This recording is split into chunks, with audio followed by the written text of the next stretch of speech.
Olá, eu sou o Matheus Pastic e este é o Atrás da Cena, seu videocast de entrevistas com quem faz e acontece na cena do entretenimento do Brasil e de Portugal. No episódio de hoje, nós vamos receber uma artista que, com seu carisma, versatilidade, tem conquistado espaço na televisão, no teatro e no cinema. Natural da cidade do Porto, ela iniciou sua jornada artística no balé, mas foi no teatro que encontrou sua verdadeira paixão. Sua estreia na TV aconteceu em 2016, na série adolescente Massa Fresca, da TVI. Desde então, ela vem construindo uma trajetória marcante, com destaque em produções como Instaverso, Amar Depois de Amar e Greasy. Com vocês, para falar sobre o que acontece atrás da cena, eu trago a atriz portuguesa Beatriz Barosa. Uau! Muito obrigada. Muito obrigado, Beatriz. Olha, é um prazer enorme ter você aqui hoje no Atrás da Igualmente. Cena. Obrigada pelo convite e muitos parabéns por este projeto que eu acompanho. Aliás, tenho ouvido os episódios todos. Que bom, é bom saber que a gente, É. além de ter uma convidada, também tem aqui uma pessoa parte do Uma nosso fã. público, uma Uma fã. fã, exatamente. Então já sabe tudo o que vai acontecer, né, Beatriz? Não vai ter surpresinhas. Não, eu acredito que sejas capaz de me surpreender. Tomara, vamos lá.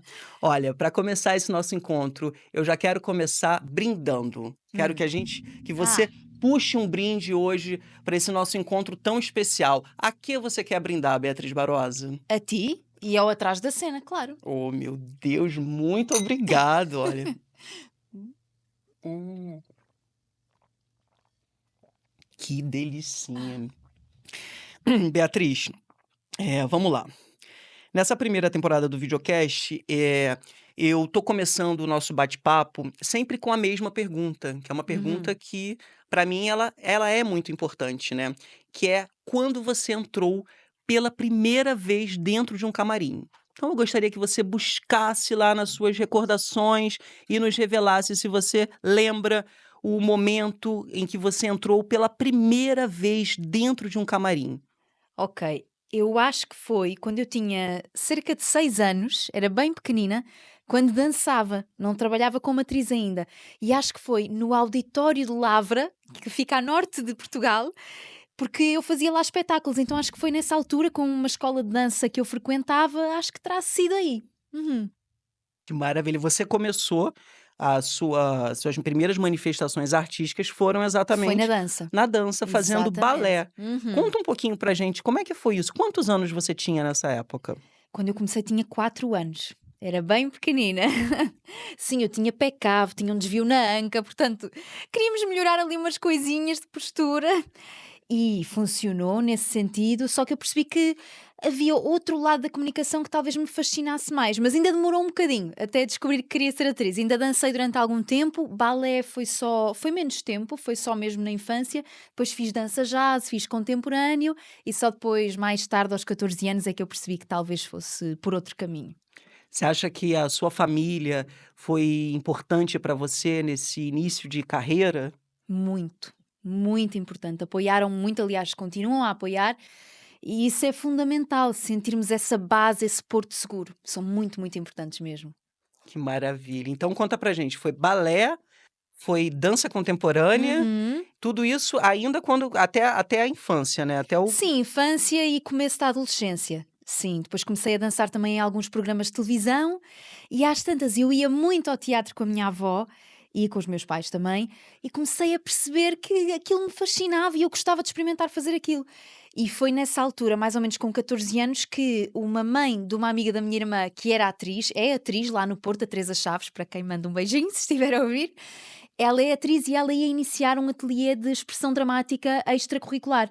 Eu inscrevi-me e foi mágico para mim. Assim que eu a via a atuar e a explicar os exercícios do ateliê, para mim foi: é isto. Descobri aqui o que eu quero fazer. Foi assim.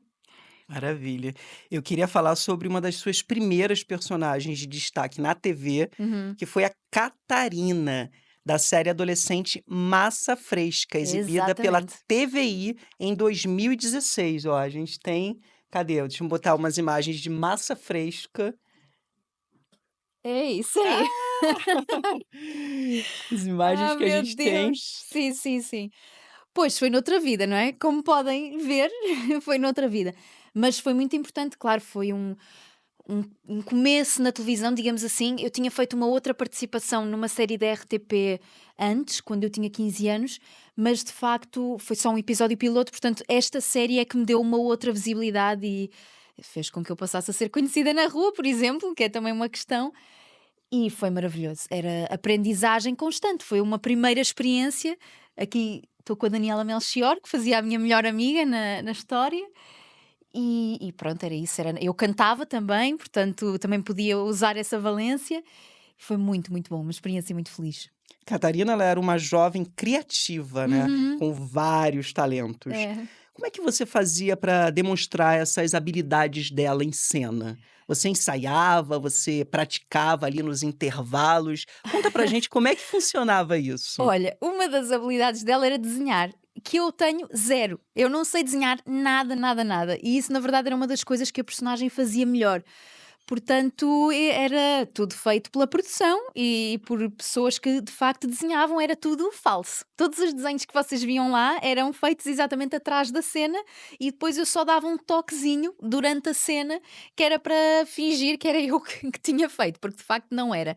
Agora, quanto ao canto, sim, nós tínhamos um diretor musical que era o Dale e ensaiávamos as canções e ele também nos ajudava nessa evolução e nesse trabalho vocal, claro, isso sim.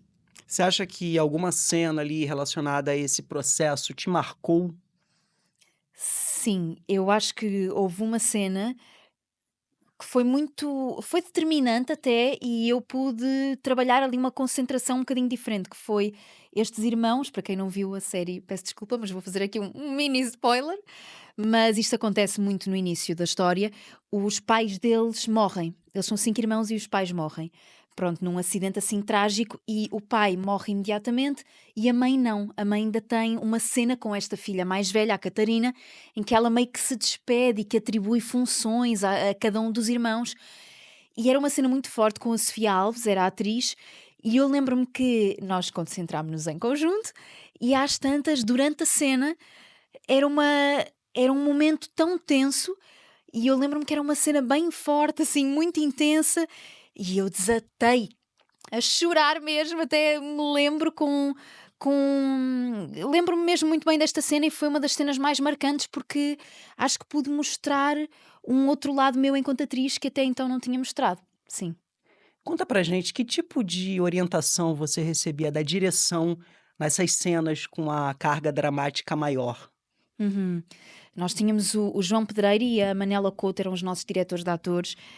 E como nós éramos muito jovens, de vez em quando eles aproximavam-se de nós e contavam-nos algumas coisas para nós nos concentrarmos mais facilmente, ou então diziam: Olha, tenta pensar num momento da tua vida ou numa sensação física que te consiga trazer e que te consiga levar à emoção da cena. Não necessariamente pensar num momento triste da minha vida, porque isso, se calhar, naquela fase podia ser perigoso até, que eu era muito jovem.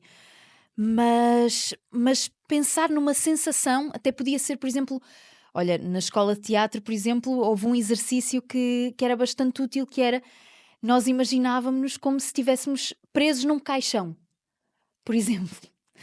Ou numa caixa, ou num espaço que cada vez fosse ficando mais apertado. Imagina estas paredes daqui a ficarem cada vez mais apertadas. Pronto, e isso dá-te uma sensação quase de claustrofobia, de prisão, e tu imaginares esse desconforto num momento em que tens que chorar, que sofrer, não é? Que a personagem estava num momento de grande sofrimento, isso pode ser muito útil porque tu consegues transportar esse desconforto para o teu corpo sem te pôres numa situação de perigo emocional, digamos assim. E os diretores de atores muitas vezes têm essa função. Isso que eu queria saber, essas cenas com uma carga emocional maior, elas eram feitas diretamente pela direção ou tinha ali um preparador de elenco que ajudavam vocês a chegar nessas personagens, visto que todos eram muito jovens, né? Sim, sim, sim. Como é Sim, que funciona isso aqui em Portugal? eu acho que neste caso nós tínhamos dois. Os diretores de atores são os considerados preparadores de elenco, acho que no Brasil vocês chamam assim. Yeah. Nós temos, ou seja, o realizador, mas depois temos os diretores de atores, que são esses preparadores de elenco que ensaiam connosco antes da produção começar, antes da novela ou da série começar. Temos um período de ensaios e depois estão presentes também no momento do set para nos dar estas indicações que servem a cena. Sim. Gravar uma série de juvenil certamente teve muitos desafios e momentos únicos. Que Hum. situações ou lembranças você tem em mente quando você pensa em Massa Fresca?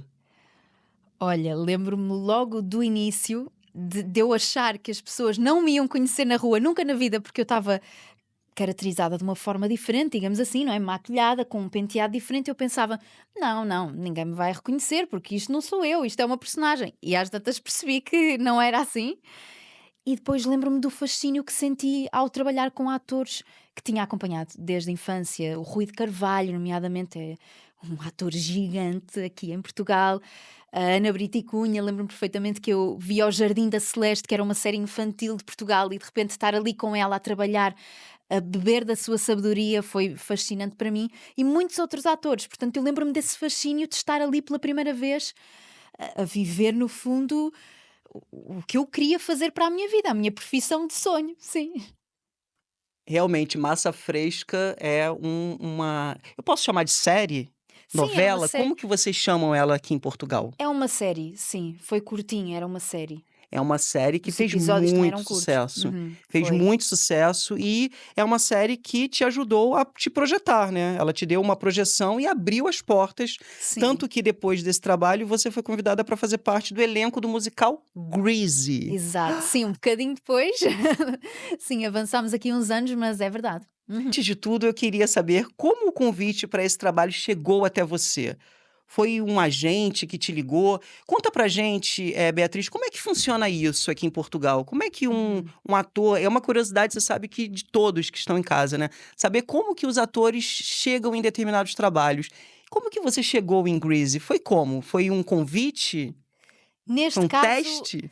Neste caso foi um convite, sim. Eu já tinha feito outras audições, outros testes para esta produtora, que era a Yellow Star Company, e então eles já conheciam o meu trabalho e, no caso, falaram com a minha agente da altura e foi um convite.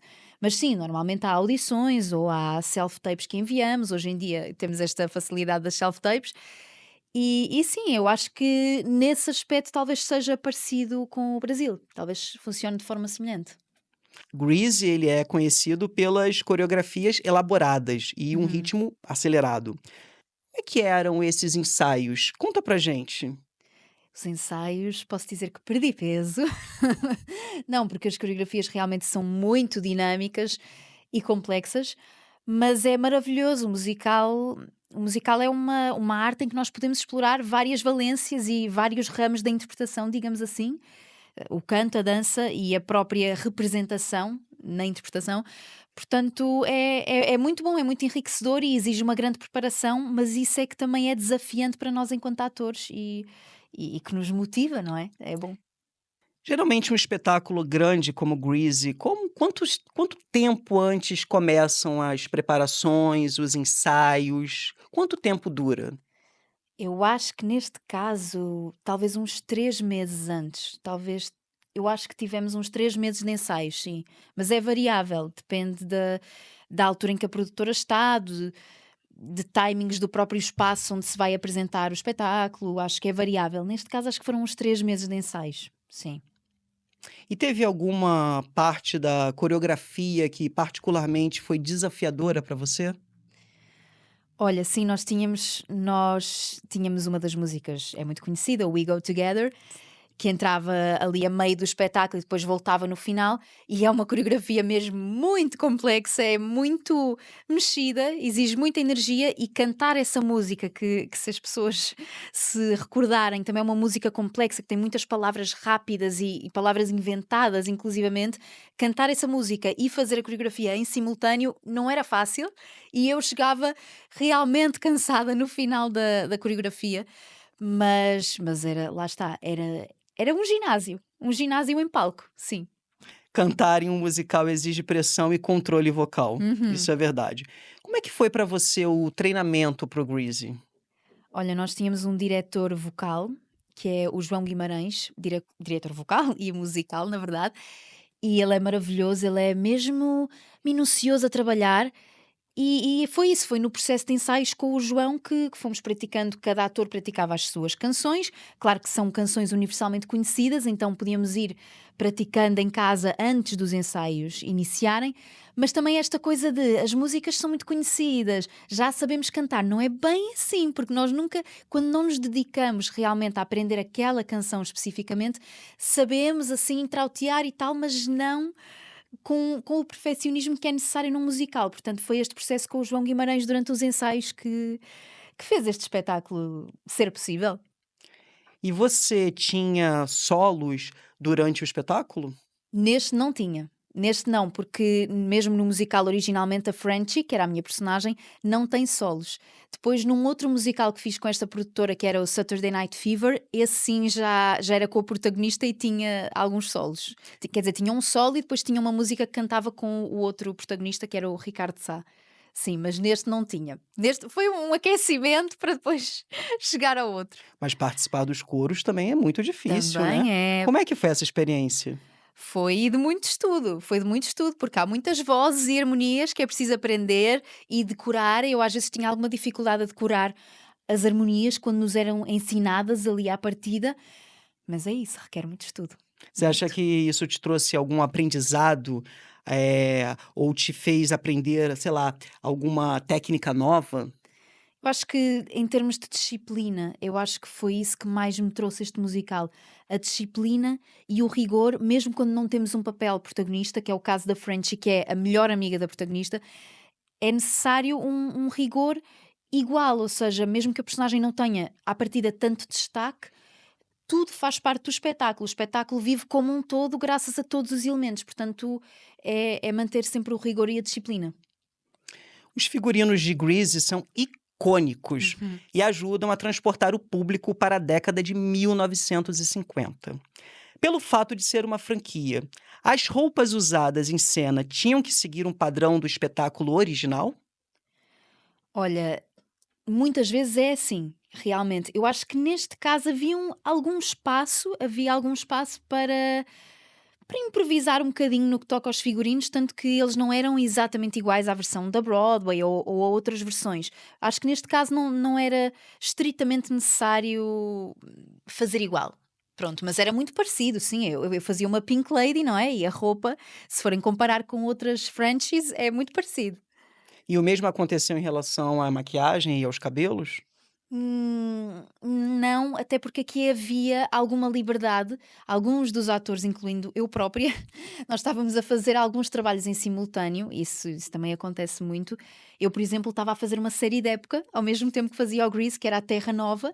Não sei se irias falar sobre isso, mas a Terra Nova, e então eu, a meio do processo, tive que pintar o meu cabelo, inclusivamente, e fazer um corte, porque a série passava-se nos anos 30, ou seja, era ligeiramente diferente. E mesmo assim continuei a fazer um musical, portanto, no que toca a cabelos e maquilhagem, eles eram um bocadinho mais flexíveis. Claro que tínhamos que fazer este género de penteado, mas era mesmo feito no dia e não exigia, digamos, nenhum corte específico ou uma coisa mais drástica. Isso não. Você não chegou a utilizar perucas no espetáculo, Não, todas não. você fez com seu próprio cabelo. Não, não. Neste era sempre com o meu próprio cabelo. Eu lembro-me que uma das nossas colegas que também fazia Pink Lady usava peruca, mas eu não, no caso não. E quais que eram as características mais marcantes do visual da sua personagem? Olha, eu acho que o volume no cabelo, como podem ver, quem estiver aqui a ver o vídeo, era o volume no cabelo. Eu tinha a franjinha, que já vinha de um outro trabalho, e depois às tantas este volume era muito característico, porque ela na verdade era estudante de cabeleireiro. A Frenchie é uma menina que quer ser cabeleireira, depois a coisa não corre propriamente bem, mas que ela não é muito talentosa para isso. Ela é a típica menina que ainda não descobriu o que quer ser. Está nesse percurso a explorar várias coisas e quer ser muito cabeleireira, depois quer ser muito maquilhadora, mas às tantas é muito desastrada. Pronto, e então era o cabelo, eu acho que sim. E conta pra gente, Beatriz, como é que funciona, assim, o processo de caracterização desses espetáculos grandes? Uhum. Eram vocês que faziam tudo ou tinha realmente uma equipe ali por detrás ajudando a fazer os cabelos, as maquiagens? Como funciona isso? Olha, nós tivemos realmente uma equipa a ajudar-nos no dia em que fizemos o cartaz, a fotografia de cartaz, e fizemos vídeos promocionais e tudo isso, mas depois, e nesses dias, eles ensinaram-nos a fazer, ensinaram-nos mais ou menos, né, dentro do que é possível ensinar, mas mais ou menos foram-nos dando assim umas dicas de como fazer o cabelo e de como fazer a maquilhagem, e vimos vários vídeos de referência e tudo isso, mas depois no dia a dia das sessões, dos espetáculos, éramos nós que fazíamos. Isso sim. Musicais como Grease muitas vezes requerem trocas rápidas de figurino, Uhum. maquiagens e perucas. Você enfrentou algum desafio específico nessas trocas? Olha, eu lembro-me que sim, neste musical particularmente, eu acho que era antes da cena do baile. Se já viram o filme do Grease, sabem do que eu estou a falar. Há o baile do liceu. E então, antes dessa cena, eu tinha uma cena no quarto das meninas, que era a festa de pijama. Depois tínhamos que trocar de roupa muito, muito rápido para ir para o baile. E eu lembro-me que uma vez quase entrei em cena sem um sapato. Foi meio a calçar o sapato que eu entrei ali a dançar no baile, mas pronto, fez-se, aconteceu. A gente vê às vezes na internet uns vídeos, né, Uhum. de como que funciona, né, as trocas. Eram vocês mesmos então que realizavam essas trocas, que às vezes tem ali os camareiros que ajudam É, eu para tinha poder uma pessoa a agilizar. ajudar-me, nessa situação eu tinha uma pessoa a ajudar-me. Sim, sim, sim. Uma espécie de um camareiro que É, ajudava ali exatamente. a equipa, Sim, né. exatamente. No nosso caso é assistente de figurino ou sim, é isso. E durante a temporada, você teve que lidar com algum tipo de contratempo, como uma contusão, um problema de voz, alguma situação, assim, inesperada? Olha, neste espetáculo não, mas no Saturday Night Fever sim. Eu lembro-me que cheguei ao ensaio geral praticamente afónica e tinha um solo nesse espetáculo, portanto foi um bocado mais complicado porque os ensaios foram muito intensos até à reta final, então foi mais difícil, mais intenso e difícil. E houve um dia também que eu caí em cena. Foi assim uma queda muito aparatosa, em que nós tínhamos uma discoteca em palco montada e eu tinha que descer umas escadas, participar no concurso de dança e eu venci ao concurso. E às tantas, quando eu vou buscar o prémio, a minha personagem, na história, eu caio. Bem, mas eu não sei, eu acho que foi uma coisa tão aparatosa que eu lembro-me de ficar parada. Eu achei que a cortina ia fechar. Eu pensei assim, pronto, o espetáculo acabou aqui. E não. Eu acho que fiquei parada. Devem ter sido só uns segundos, mas na minha cabeça foi uma eternidade, é sempre assim. E fiquei com uma nódoa negra. Aí magoei-me, mas pronto, no dia a seguir lá estava a fazer espetáculo outra vez. E tem mais alguma coisa desse espetáculo que você todo mundo já sabe, né? Olha, Beatriz falta também! profissionalismo da tua parte, que isto é um telemóvel teu. Não, não me apanhes, não me Gente, olha, ela apanhes. não caiu na pegadinha, porque, como ela falou aqui mais Porquê? Porque eu sou cedo. aplicada. Eu já vi estes episódios, portanto. Maravilha, gente. Tá começando agora o nosso quadro 1, 2, 3 testando. E como você já sabe, né, Ai. Beatriz, é um quadro que a gente faz aqui com os nossos convidados para Uhum. testar ali os conhecimentos em É, relação ao mundo do vamos lá entretenimento. ver se eu acerto alguma. Quero saber se você está preparada, Beatriz Barosa. Tem que ser, não é? Não dá, agora já não dá para fugir. Ou dá? Posso ir embora? Mas ó, fica tranquila, tá? Que aqui a proposta do nosso quadro é se divertir e Tá, principalmente trazer informações, trazer algumas curiosidades sobre esse mundo do entretenimento que talvez alguns outros veículos acabem não noticiando. claro, conhecimento para toda a gente. Exatamente. Beatriz Barosa, vamos então para a nossa pergunta número 1. Ai meu Deus, esse olhar profissional, assustador. Vamos lá. Grease se passa no ensino médio, com jovens que estão prestes a se formar. Mas, na famosa versão para o cinema, o elenco tinha uma idade muito diferente dos personagens da história. Uhum. Qual era a idade real de John Travolta, que, como Danny, protagonizou o filme ao lado de Olivia Newton-John? Eu lembro-me que ela era mais velha. Vou dar uma Isso sim. diquinha, hein? São Tá. 3 opções. Opção A, 24 anos.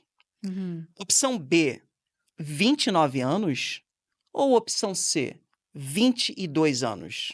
E aí? Eu acho que era a última. Eu acho que ele tinha 22 anos. 22 anos?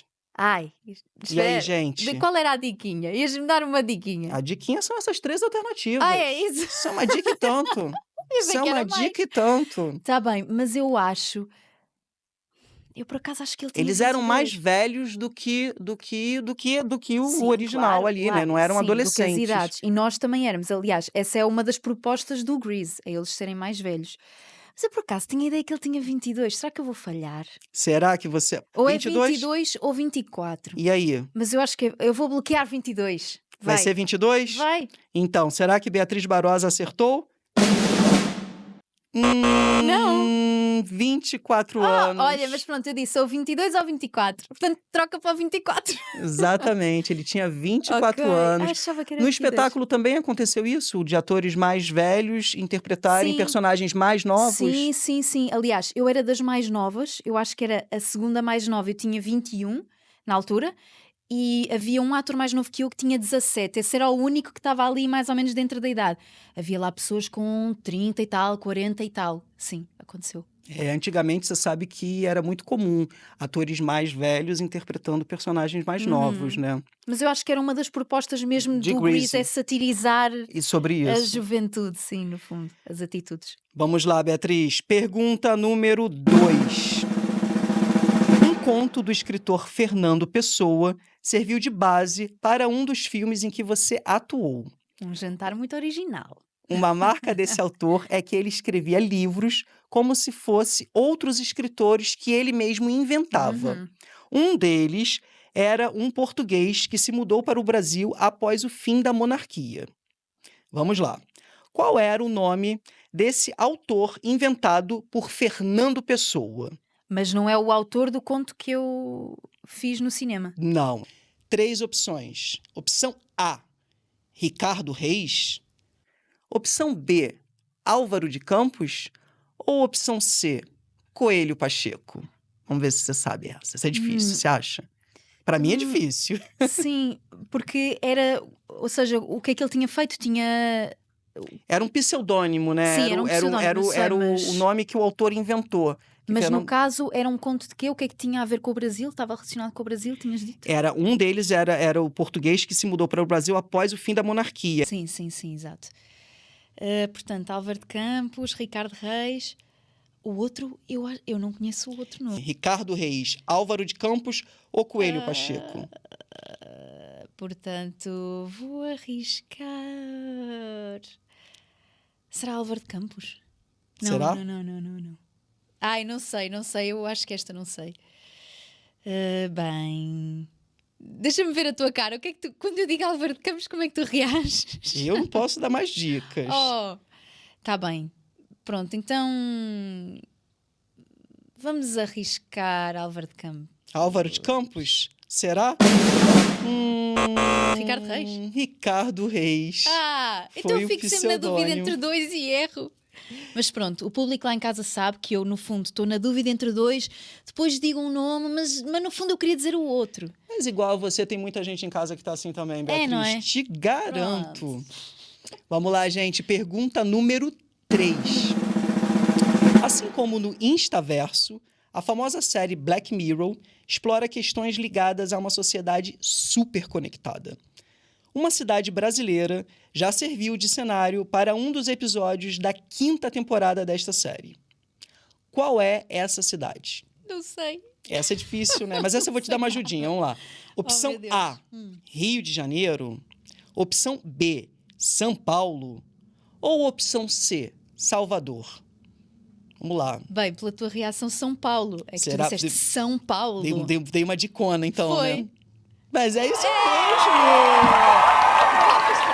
São Paulo! Ó. Mas essa tava difícil, vou te falar. Vá. Tá difícil mesmo. Mas Eu assisti Black Mirror, mas... Sim.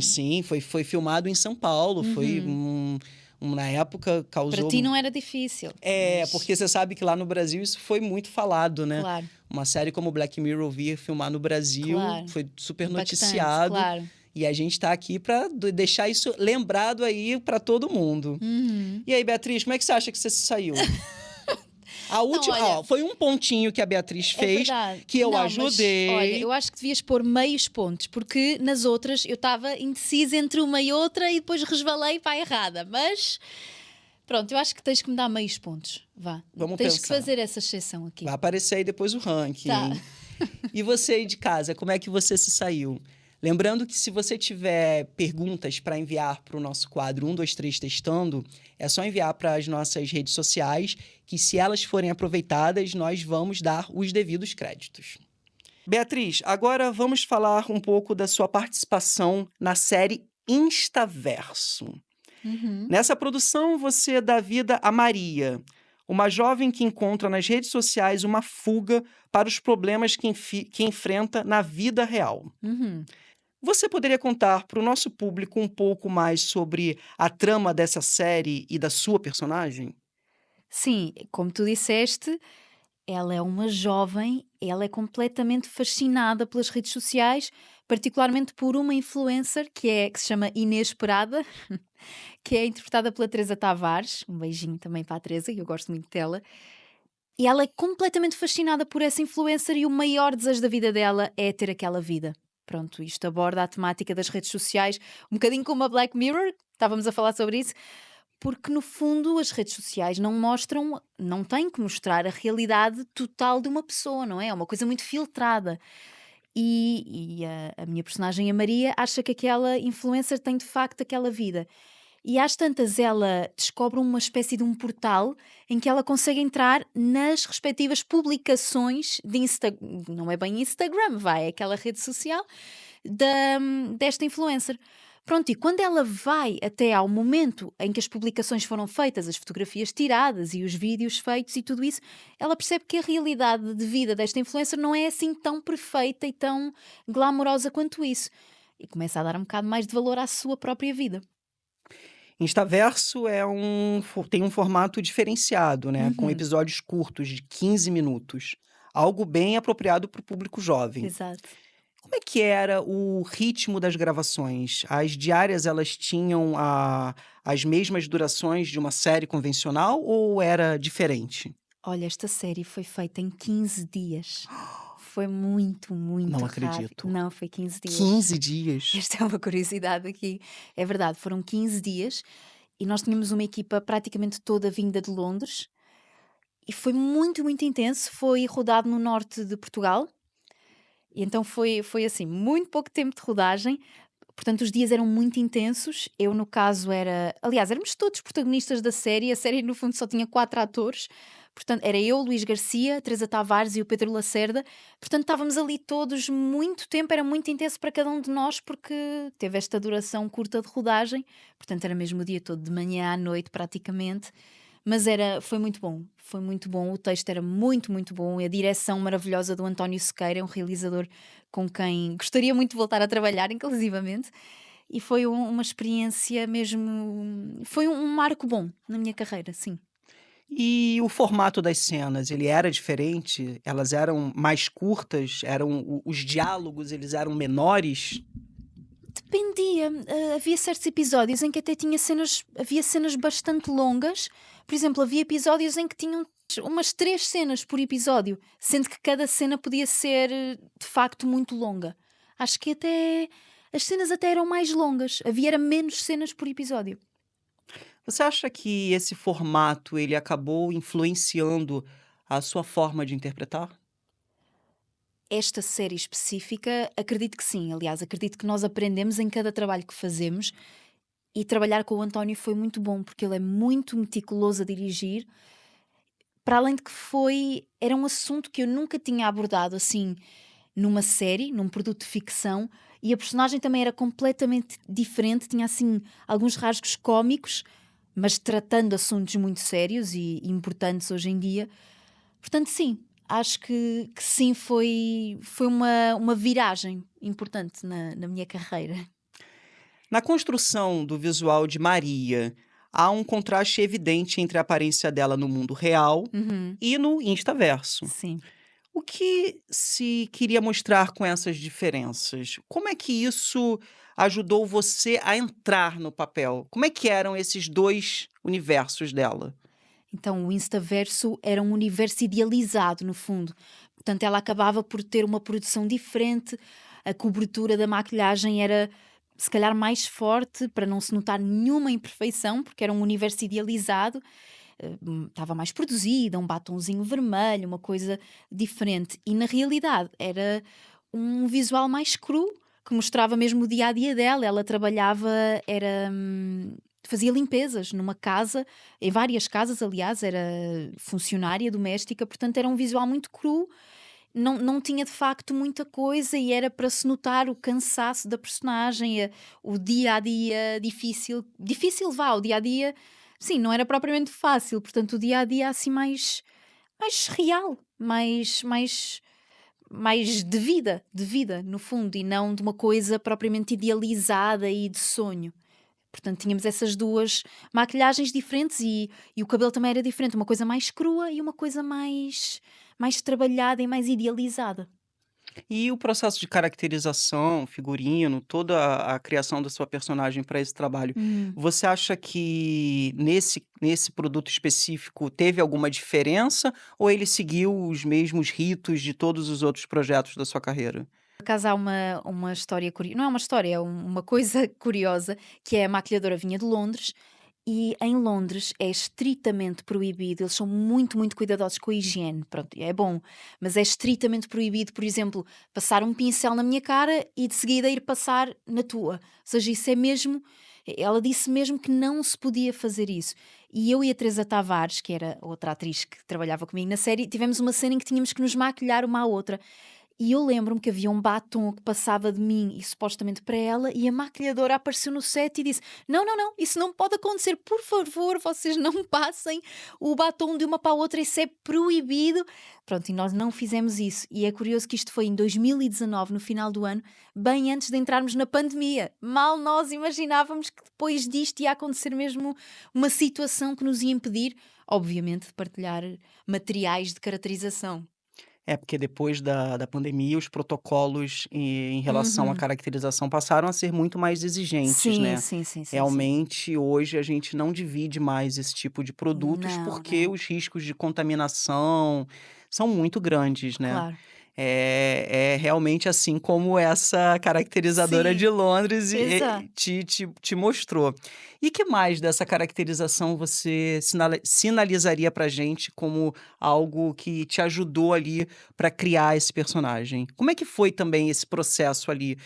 Você estava trabalhando você acabou de falar com uma caracterizadora que veio de um outro país. Uhum. Como é que foi essa troca com ela? Você acha que ela trouxe algo que te surpreendeu?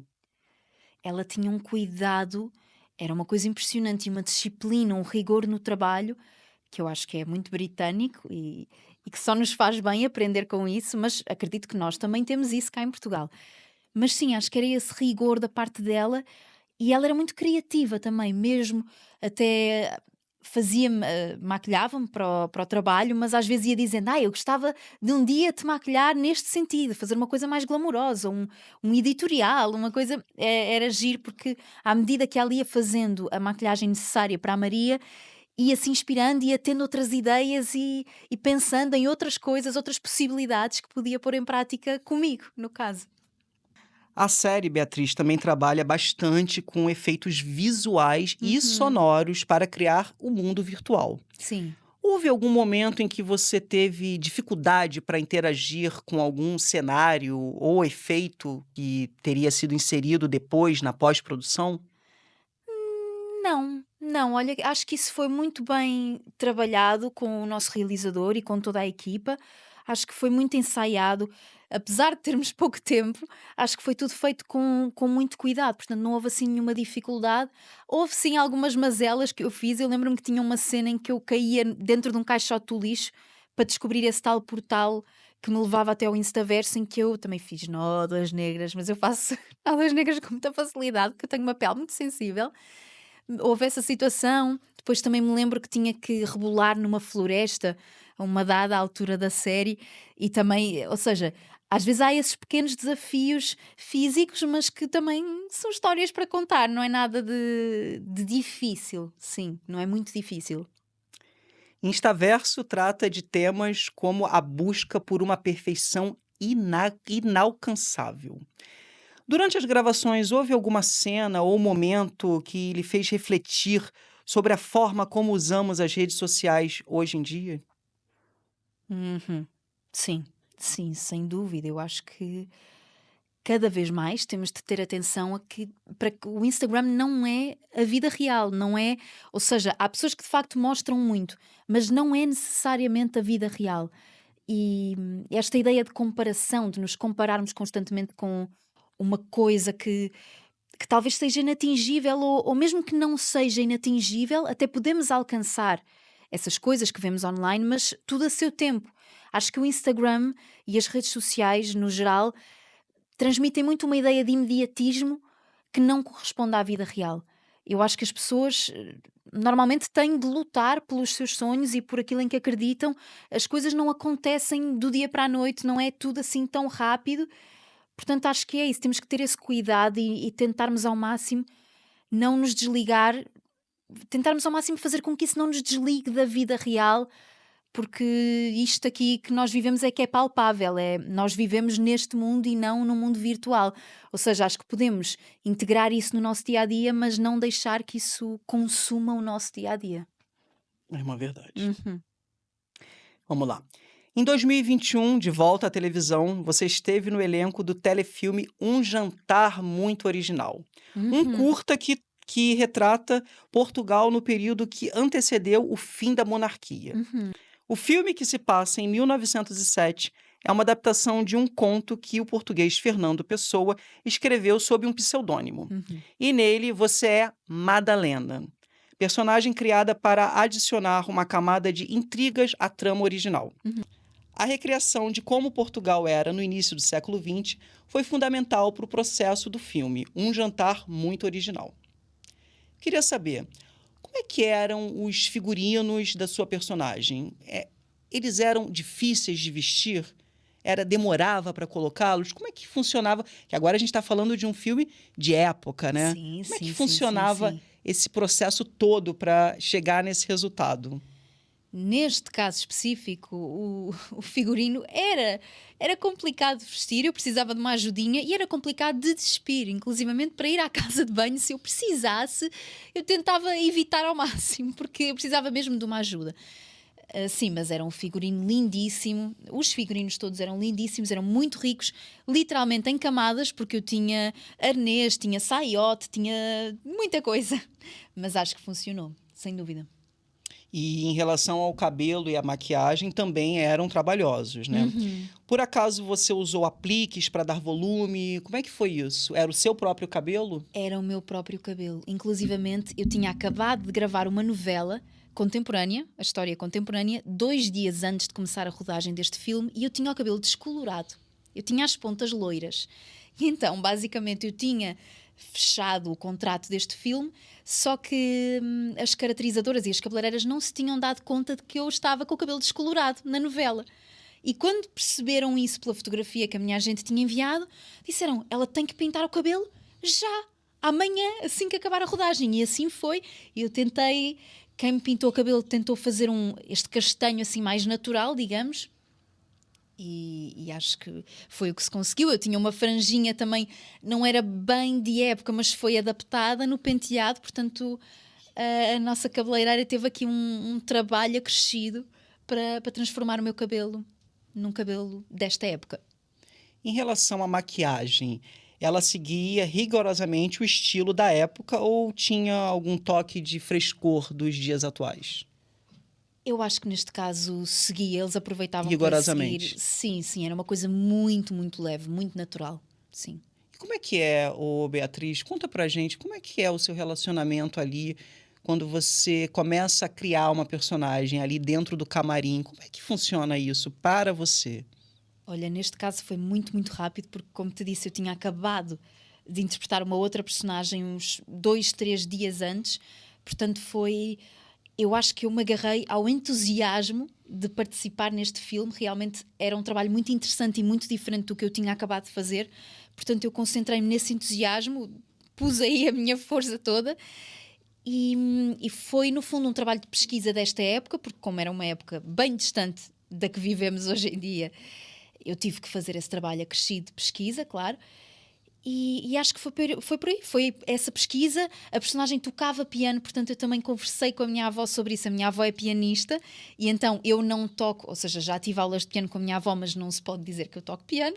Portanto tive mais ou menos, aprendi uma forma de simular uma peça que a minha personagem tinha que tocar no piano, e depois fui explorando as suas características e fui procurando dentro da minha memória imaginária o que eu podia utilizar para servir estas cenas, este telefilme em particular. Mas foi assim um processo bem rápido em que eu me deixei ir, agarrei-me àquele entusiasmo por participar no telefilme e aconteceu. E também foram 3 dias de rodagem para mim, 3 dias muito intensos, mas foi assim curtinho e foi muito bom.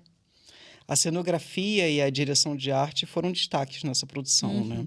Como é que foi atuar em cenários que recriavam ambientes tão específicos? Você acha que isso ajuda ali você, como atriz, quando você entra no cenário, você acha, além, obviamente, de todo o processo de caracterização, de figurino, que eu acredito que ajude, principalmente você que estava falando que chegou nesse produto ali faltando poucos dias, né? Pouco tempo para começar.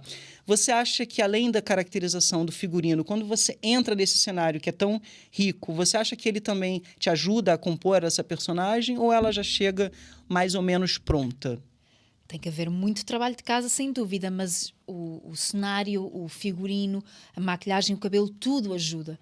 Porque é um ambiente que é criado ali. Nós já estamos naquele ambiente, ou seja, ajuda muito ao nosso imaginário. Isso, sem dúvida, ajuda muitíssimo.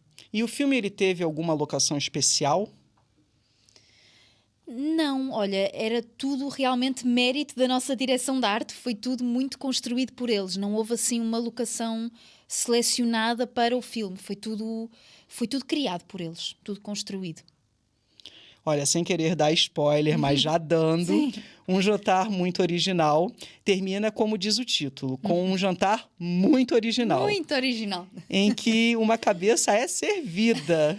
Uma cabeça humana, como bem dizer. Você participou dessa cena? Não. E como é que foi? Eles colocaram, era mesmo uma pessoa ali debaixo? Era assim que era feito? Era uma pessoa, mas com uma caracterização completamente para parecer que era de facto uma cabeça sem vida, não é?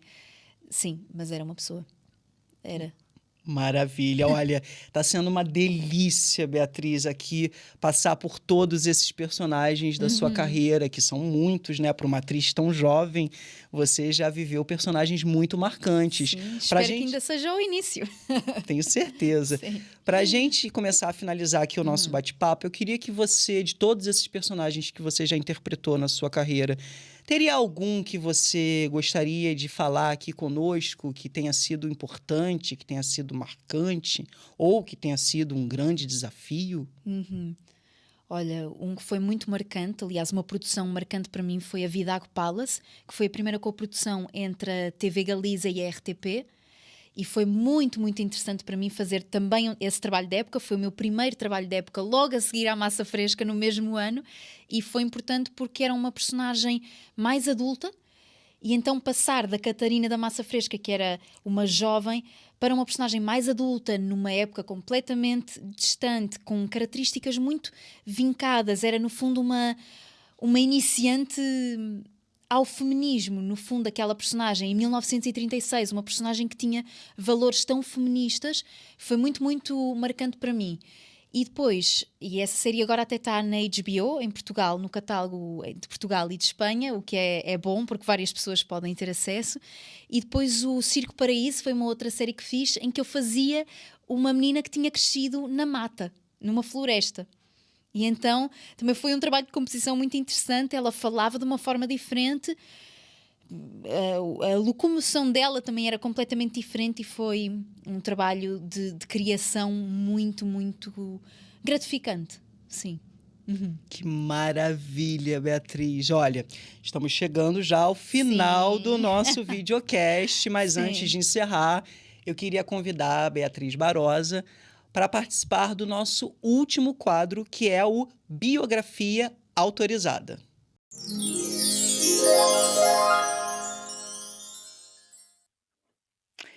Nele, Beatriz, eu peço para que os artistas compartilhem com o público histórias marcantes que eles viveram atrás da cena. Uhum. Pode ser um exemplo de superação, inspiração, gratidão, qualquer situação que tenha sido importante para você, que você tenha vivido atrás da cena e que você queira revelar aqui na sua biografia autorizada.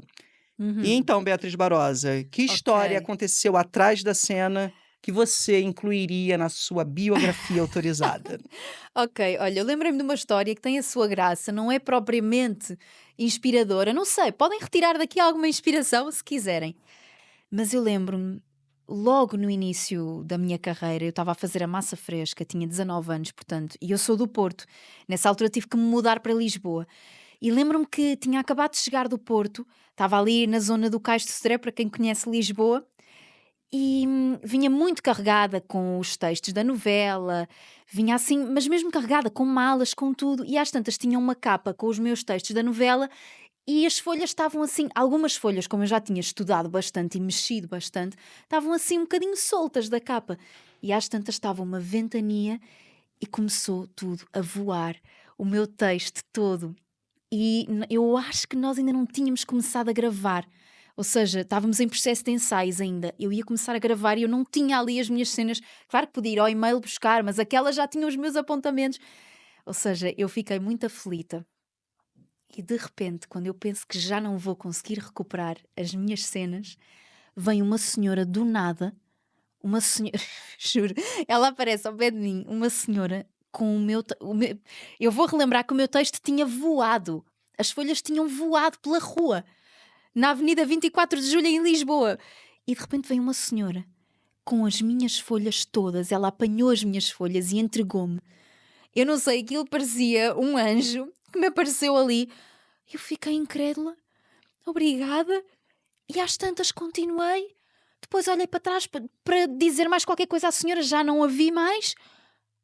Eu fiquei incrédula, eu pensei, não, eu acho que estou mesmo no meu caminho certo, alinhada neste projeto para ser atriz, seguir o meu sonho. Bem, eu tenho esta história, eu tenho esta memória que achei muito engraçado como é que isto foi possível, mas de facto recuperei todas as páginas do meu guião, que é impressionante, e lembro-me que a primeira realmente estava atropelada por um carro, estava assim, já suja, quase toda rasgada, mas recuperei as páginas. Não sei como. Eu quero agradecer a essa senhora se ela estiver a ver este podcast, porque é incrível, de facto, o que aconteceu.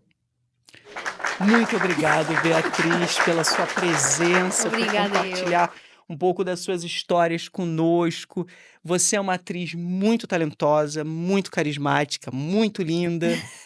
Ficamos muito, muito, muito honrados de ter você aqui no Atrás da Cena. Foi um prazer enorme. Obrigada e muitos parabéns por este projeto. Muito obrigado.